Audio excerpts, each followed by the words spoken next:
Hello everyone, good morning and welcome to ambitiousbaba.com. We are back with our daily current affairs. तो चलिए जानते हैं 3 सितंबर के current affairs क्या हैं। इसके अलावा अगर आपने हमारा weekly revision current affairs class miss किया है तो ऊपर आई बटन में आप उसे चेक कर सकते हैं। 200 प्लस का पार्ट 4 पढ़ाया था हमने संडे को। चलिए बढ़ते हैं आज के क्वेश्चंस की तरफ। पहला सवाल, इनमें से किस वर्ष तक भारत का ये लक्ष्य है कि वो 4 लाख करोड़ रुपए निवेश करके अपना 100 मिलियन टन्स का जो कोल गैसिफिकेशन का टारगेट है उसे प्राप्त करेगा। 5 ऑप्शन है हमारे पास। तो चलिए, द आंसर इज ई 2030। वर्ष 2030 तक भारत अपना 100 मिलियन टन का कोल गैसिफिकेशन का जो लक्ष्य है उसे पूरा करेगा। तो चलिए बात कर लेते हैं एग्जैक्टली कोल गैसिफिकेशन क्या होता है। कोल गैसिफिकेशन होता है मतलब कोल को हम कन्वर्ट करते हैं into syn gas. Syn gas में से कन्वर्ट किया जाता है और ये मिक्सचर होता है of hydrogen, carbon dioxide and other gases. जैसे कि हमने पहले भी आपको पढ़ाया था कि भारत का जो कोल इंपोर्ट है उस पर डिपेंडेंस काफ़ी ज़्यादा है और इसीलिए हमारी भारतीय सरकार चाह रही है कि जो हमारा इंपोर्ट पर डिपेंडेंस है वो काफ़ी कम हो ताकि हमारी कंट्री में फॉरेन एक्सचेंज या फिर फॉरेन रिजर्व्स की बचत हो। तो इसी के लिए ये टारगेट दिया गया है कि वर्ष 2030 तक हम 100 MT कोल गैसिफिकेशन का टारगेट अचीव करेंगे। तो चलिए जानते हैं डिटेल्स। तो जैसे कि हमने क्वेश्चन में ही पढ़ा है कि भारत ने ये लक्ष्य रखा है कि 100 मिलियन टन का कोल गैसिफिकेशन अचीव किया जाएगा वर्ष 2030 तक और इसके लिए भारत निवेश करेगा 4 लाख करोड़ रुपए। और इसकी अनाउंसमेंट किए हैं हमारे केंद्रीय मंत्री of coal and mines Pralhad Joshi ji ने। इसके साथ साथ जो हमारा एनर्जी फ्यूल है उसके प्रोडक्शन को भी बूस्ट मिलेगा। फर्टिलाइजर्स में जो यूरिया काम आता है उसकी भी प्रोडक्शन को बूस्ट किया जाएगा और इसके साथ साथ बाकी जो सपोर्टिंग केमिकल्स जो काम आएंगे उनके प्रोडक्शन को भी बूस्ट किया जाएगा। इससे ये जो गैस जो जनरेट की जाएगी यानी कि सिन गैस वो चीपर होगी काफ़ी ट्रांसपोर्ट करने में एज कम्पेयर टू कोल। और इसके साथ साथ हमारा जो डिपेंडेंस है कोल पे या फिर एनर्जी इंपोर्ट्स पे उसे रिड्यूस किया जाएगा। तो चलिए अब बात कर लेते हैं कि हमारी भारत सरकार की कौन कौन सी टारगेट एजेंडा लिस्ट है। तो 2025 तक हमारे भारत का ये टारगेट है कि हम भारत से टीबी को एलिमिनेट कर दें। 2024 तक हमारा ये लक्ष्य है कि हर घर में जल अवेलेबल हो। इसके साथ साथ सभी यानी कि ग्रामीण इलाकों में भी 100% टैप वाटर अवेलेबल हो और साथ साथ ये क्लीन भी हो यानी कि पीने लायक हो पानी। इसके साथ साथ वर्ष 2022 तक जो लो इनकम ग्रुप के लोग हैं स्पेशली महिलाएं उनके लिए अफोर्डेबल हाउसिंग फाइनेंस प्रोवाइड किया जाए। इसके साथ साथ वर्ष 2022 तक हमारा ये लक्ष्य है कि हमारे जो किसान हैं उनकी इनकम को डबल कर दिया जाए। तो इसके लिए ऑलरेडी किसान रेल चल चुकी है फ्रॉम महाराष्ट्र टू बिहार। ये ट्रेन वीकली बेसिस पर रन करती है। इसके साथ साथ 2020 का हमारा लक्ष्य था कि हम one nation one ration card हो और इस पे काफ़ी ज़ोरों शोरों से काम चल रहा है। ऐसा मानना है कि सारे के सारे स्टेट्स और यूनियन टेरिटरीज मार्च 2021 तक इंटीग्रेट हो जाएंगे to one nation one ration card. इससे जो भी हमारे अंडर प्रिविलेज लोग हैं उन्हें काफ़ी ज़्यादा फायदा होगा। वो भारत के किसी भी कोने में होंगे वो अपना डिजिटल राशन कार्ड दिखा करके अपने हिस्से का ration at a subsidised rate ले सकते हैं अपने nearby fair price shop से। अब तक लगभग 28 स्टेट्स और यूनियन टेरिटरीज इसके साथ इंटीग्रेट हो गए हैं। इसके साथ साथ भारत का ये लक्ष्य है कि वर्ष 2030 तक हम 500 गीगावाट का सोलर पावर जनरेट करें और 2022 तक हमारा ये लक्ष्य है कि हम उत्कर्ष अचीव करें जो कि एक रोड प्लान है by the reserve bank of India. चलिए बढ़ते हैं अगले क्वेश्चन की तरफ।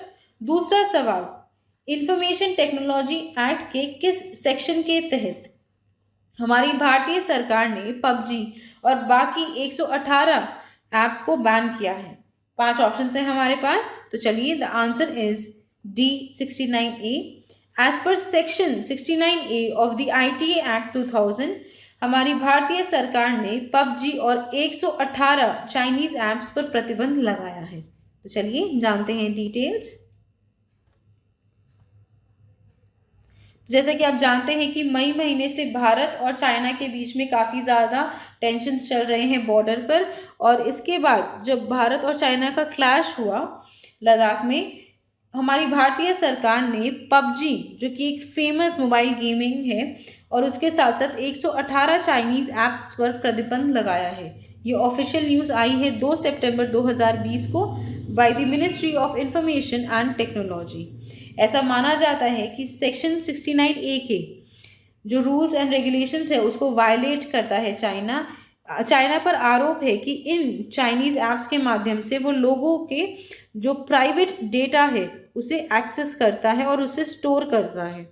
तो इसके लिए इस पर प्रतिबंध लगाया जा रहा है। सबसे पहला प्रतिबंध लगाया गया था जून 2020 में, और कुल मिलाकर अब तक 224 ऐप्स पर प्रतिबंध लगाए हैं हमारी भारतीय सरकार ने। चलिए बढ़ते हैं आगे तीसरे क्वेश्चन की तरफ। तीसरा सवाल, किस देश के साथ भारत ने आतंकवाद, उग्रवाद और चोरी का मुकाबला करने के लिए गहरा संकल्प लिया है? 5 ऑप्शन है हमारे पास। तो चलिए the answer is a Nigeria और भारत ने मिलकर कोऑपरेट करने का निर्णय लिया है, जिसके तहत वो टेररिज्म, इंसर्जेंसी और प्राइवेसी को काउंटर करेंगे। तो चलिए जानते हैं डिटेल्स। तो जैसा कि हमने क्वेश्चन में ही पढ़ा है कि भारत और नाइजीरिया ने 1 सितंबर को आपस में कोऑपरेट करने का निर्णय लिया है, जिसके तहत वो टेररिज्म, इंसर्जेंसी और पायरेसी जैसी चीज़ों को काउंटर करेंगे, और इसके साथ साथ भारत और नाइजीरिया के जो ट्रेड एक्सचेंजेस हैं उनमें भी बूस्ट होगी। इससे पहले भारत और नाइजीरिया का एक्सटेंसिव कोऑपरेशन रहा है डिफेंस ट्रेनिंग के क्षेत्र में और कैपेसिटी बिल्डिंग में। तो इसमें दोनों देशों ने अपना काफ़ी सेटिस्फैक्शन एक्सप्रेस किया है और ऐसी खुशी जताई है कि अब न्यूअर एरियाज़ में वो एक साथ मिलकर काम करेंगे, जैसे कि डिफेंस इक्विपमेंट सपोर्ट में, मेडिकल एंड मेंटेनेंस सर्विसेज में। इसके साथ साथ टेररिज्म और इंसर्जेंसी को काउंटर करने के लिए रिसर्च एंड डेवलपमेंट की जो एक्सपर्टाइज है वो दोनों देशों में शेयर की जाएगी। इसके साथ साथ बाकी जो रेगुलर और यूजफुल इंफॉर्मेशन है जिनसे इन तीनों चीज़ों से लड़ा जा सके, उसके बारे में भी वाइटल इन्फॉर्मेशन एक्सचेंज होगी। इसके साथ साथ नाइजीरिया की सरकार ने धन्यवाद दिया है भारत का, बिकॉज कोविड-19 के टाइम में उन्होंने कई सारी मेडिकल सप्लाईज भेजी हैं नाइजीरिया को। तो चलिए अब बात करते हैं नाइजीरिया के बारे में। नाइजीरिया की करेंसी है नाइजीरियन नायरा और इसका कैपिटल है अबूजा। चलिए बढ़ते हैं चौथे क्वेश्चन की तरफ। चौथा सवाल, इनमें से कौन से देश सहयोग संगठन के रक्षा मंत्रियों यानी एससीओ, सामूहिक सुरक्षा संधि संगठन यानी कि सीएसटीओ और स्वतंत्रता राज्यों के राष्ट्रमंडल यानी कि सीआईएस की संयुक्त बैठक की मेजबानी करने जा रहा है? 5 ऑप्शन है हमारे पास। तो चलिए the answer is A Russia मेजबानी करेगा of the SCO, CSTO and the CIS. तो चलिए जानते हैं डिटेल्स। भारत से हमारे रक्षा मंत्री श्री राजनाथ सिंह विजिट करेंगे मॉस्को, और वहां पर जो ये मीटिंग हो रही है जिसमें रहेंगे defence minister of the Shanghai corporation organisation, collective security treaty organisation यानी कि सीएसटीओ और सीआईएस यानी कि कॉमनवेल्थ ऑफ इंडिपेंडेंट स्टेट, उनकी मेजबानी करेगा रशिया।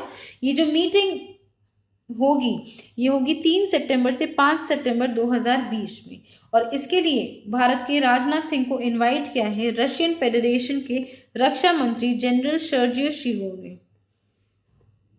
ये मीटिंग इसलिए की जा रही है ताकि जो 75वीं एनिवर्सरी है जब रशिया ने जीत हासिल की थी इन दी वर्ल्ड वॉर 2, उसके लिए ये मीटिंग रखी जा रही है। इस मीटिंग के दौरान हमारे रक्षा मंत्री जनरल शिजो से मिलेंगे और उनके साथ साथ कई सारे बायलैटरल कोऑपरेशन और म्यूचुअल इंटरेस्ट के जो मुद्दे हैं उन पर चर्चा की जाएगी। तो चलिए बढ़ते हैं आगे 5वें क्वेश्चन की तरफ। 5वां सवाल, कोविड-19 महामारी से लड़ने के लिए भारत को इमरजेंसी लोन के तौर पर जापान ने कितनी धनराशि एक्सटेंड की है? 5 ऑप्शन है हमारे पास। तो चलिए the answer is C 50 billion yen का इमरजेंसी लोन जापान ने दिया है भारत को कोरोना महामारी से लड़ने के लिए। चलिए जानते हैं डिटेल्स। तो जापान ने 1 अगस्त को ये अनाउंसमेंट की है कि वो 50 बिलियन येन यानी कि लगभग 3,500 करोड़ का इमरजेंसी सपोर्ट लोन भारत को देगी, जिससे भारत सही ढंग से कोरोना महामारी से लड़ सके। जैसा कि हम जानते हैं कि भारत की पॉपुलेशन काफ़ी ज़्यादा है एंड इतनी बड़ी पॉपुलेशन को कंट्रोल करना बहुत ज़्यादा मुश्किल है। इसके लिए कंटिन्यूसली हमें फंड्स की ज़रूरत है और इसी के लिए जापान ने एक्सटेंड किया है ये इमरजेंसी सपोर्ट लोन। इस धनराशि के साथ भारत इंक्लूड करेगा हेल्थ एंड मेडिकल पॉलिसीज़ और इसके साथ साथ जो हमारे हॉस्पिटल्स हैं उनके इंफ्रास्ट्रक्चर वगैरह को भी इक्विप किया जाएगा विद द ICUs। ये सबसे बड़ा यानी कि सबसे बड़ा अमाउंट है ऑफ फाइनेंशियल असिस्टेंस जो एनी कंट्री ने दिया है अब तक भारत को कोरोना महामारी से लड़ने के लिए, और इसका बहुत ज़्यादा इम्पैक्ट रहेगा हमारे इकोनॉमी और हेल्थ सेक्टर पर। इससे जो हमारा हेल्थ सेक्टर है वो काफ़ी ज़्यादा बूस्ट हो जाएगा और आने वाले टाइम में यानी कि पोस्ट कोविड-19 जो दुनिया होगी उसमें हमारा हेल्थ सेक्टर काफ़ी ज़्यादा स्ट्रांग रहेगा। तो चलिए अब बात करते हैं इस लोन के बारे में। ये जो लोन दिया गया है 3,500 करोड़ का, इसका जो इंटरेस्ट रेट है वो होगा 0.01% पर एनम, यानी कि प्रति वर्ष सिर्फ 0.01% इसका इंटरेस्ट रहेगा। इसके साथ साथ इसका जो टेन्योर है वो 15 वर्ष तक रहेगा और इसके साथ उन्होंने 4 वर्ष का ग्रेस पीरियड भी दिया है। और अभी हाल ही में जापान न्यूज़ में था बिकॉज जापान के जो प्रधानमंत्री है शिंजो एबे ने उन्होंने अपना इस्तीफा सबमिट किया है। 65 वर्षीय शिंजो एबे ने कहा कि वो हेल्थ कंसर्न्स के कारण रिजाइन कर रहे हैं जापान के प्रधानमंत्री के पोस्ट से और जब तक नए प्रधानमंत्री का चुनाव नहीं हो जाता वो अपनी पोस्ट पर बरकरार रहेंगे। चलिए बात कर लेते हैं अब जापान के बारे में। जापान का कैपिटल है टोक्यो और जापान की करेंसी है जापानीज येन। चलिए बढ़ते हैं छठे क्वेश्चन की तरफ। छठा सवाल, इनमें से किस देश के साथ हमारी भारतीय नौसेना मेगा नेवल एक्सरसाइज जिसका नाम है इंदिरा 2020 आयोजित करने जा रही है? 5 ऑप्शन है हमारे पास। तो चलिए the answer is C Russia. Russia के साथ एक मेगा नेवल एक्सरसाइज कंडक्ट करेगी हमारी भारतीय नौसेना जिसका नाम है इंदिरा 2020। इसके साथ साथ हाल ही में भारत ने अपना नाम वापस ले लिया था फ्रॉम दी कवकाज एक्सरसाइज 2020। इसमें पाकिस्तान और चाइना भी शामिल हो रहे थे। पाकिस्तान, चाइना और टर्की जैसे देश शामिल हो रहे थे। इसके कारण भारत ने अपना नाम इससे वापस ले लिया है। तो चलिए जानते हैं डिटेल्स। तो भारत और Russia bilateral naval exercises conduct करेंगे जिसका नाम है इंदिरा 2020 और इसे कंडक्ट किया जाएगा अंडमान सी में जो कि काफ़ी नज़दीक होगा to the strategic strait of Malacca. ये एक्सरसाइज कंडक्ट किया जा रहा है जबकि सब जानते हैं कि जो हमारी भारतीय नौसेना है वो काफ़ी ज़्यादा हाई ऑपरेशनल अलर्ट पे है क्योंकि चाइना के साथ काफ़ी ज़्यादा हमारे मतभेद चल रहे हैं since the month of May. इसमें 3 रशियन नेवल शिप्स हिस्सा लेंगी as the part of exercise और ये एक्सरसाइजेज होगी 4 और 5 सितंबर को। चलिए अब बात कर लेते हैं कि कौन कौन सी डिफेंस एक्सरसाइजेज हुई हैं बिटवीन इंडिया एंड रशिया। तो एक है इंदिरा नेवल एक्सरसाइज, दूसरा है एवियंद्रा एयरफोर्स एक्सरसाइज और तीसरा है सेंटर जो कि एक मल्टीलैटरल एक्सरसाइज है। चलिए बढ़ते हैं आगे 7वें क्वेश्चन की तरफ। 7वां सवाल, इनमें से किसे चुना गया है as the chairman of the press trust of India? 5 option है हमारे पास। तो चलिए the answer is C Avik Sarkar. Avik Sarkar को चुना गया है as the new chairman of the press trust of India. तो चलिए जानते हैं details. Avik Sarkar editor emeritus और वाइस चेयरमैन हैं आनंद बाजार ग्रुप ऑफ पब्लिकेशंस के और उन्हें अब चुना गया है भारत के प्रीमियर न्यूज़ एजेंसी यानी कि प्रेस ट्रस्ट ऑफ इंडिया के चेयरमैन के रूप में। तो चलिए अब प्रेस ट्रस्ट ऑफ इंडिया के बारे में जान लेते हैं। पीटीआई के हेडक्वार्टर्स है नई दिल्ली में और इसकी खोज की गई थी 27 अगस्त 1947 को। चलिए बढ़ते हैं आगे। 8वें क्वेश्चन की तरफ। 8वां सवाल, central board of direct taxes के चेयरमैन का नाम बताइए जिन्हें हाल ही में 6 महीने का एक्सटेंशन दिया गया है। 5 ऑप्शन है हमारे पास, तो चलिए the answer is B, Pramod Chandra Modi को हाल ही में 6 महीने का एक्सटेंशन मिला है as the chairman of the CBDT। तो चलिए जानते हैं डिटेल्स। तो प्रमोद चंद्र मोदी को 31 अगस्त को 6 महीने का एक्सटेंशन दिया गया है फरवरी 2021 तक, और तब तक वो बरकरार रहेंगे as the chairman of the central board of direct taxes. उनका जो ये टेन्योर है ये रहेगा 1 सितंबर 2020 से फरवरी 28 2021 तक, और इसको हमारी appointments committee of the cabinet ने ऑलरेडी अप्रूव किया है एज द रीअपॉइंटमेंट। चलिए बढ़ते हैं 9वें क्वेश्चन की तरफ। 9वां सवाल, हिंदुस्तान शिपयार्ड लिमिटेड की CMD के रूप में इनमें से किसने चार्ज अज्यूम किया है। 5 ऑप्शन है हमारे पास, तो चलिए the answer is D, Hemant Khatri.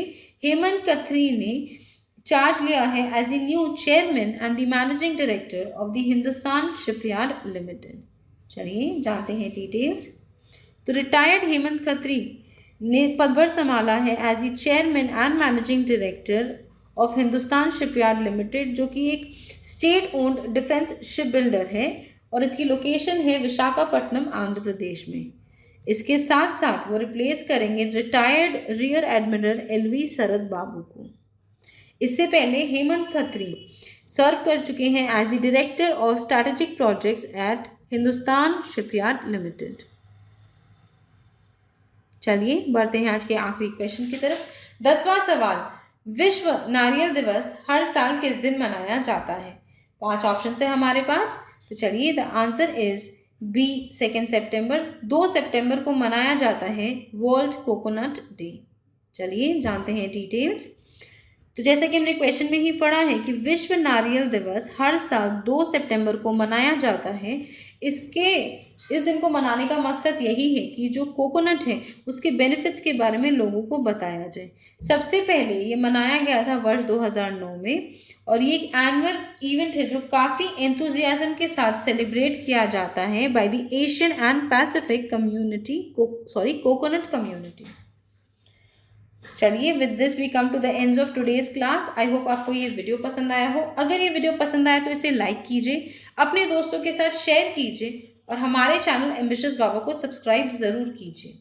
Also please visit our website test.ambitiousbaba.com, जहाँ पर आपको सभी तरह के मॉक टेस्ट मिल जाएंगे। इस वेबसाइट पर जाकर आप अपना डिज़ायर्ड मॉक टेस्ट परचेज कर सकते हैं, और उसके बाद 24/7 आप उसे एक्सेस कर सकेंगे अपने अकाउंट में। इसके साथ साथ कोई सजेशन हो, कोई शिकायत हो या फिर कोई रिक्वेस्ट हो तो हमें नीचे कमेंट करके ज़रूर बताइएगा, हमें उसका इंतज़ार रहेगा।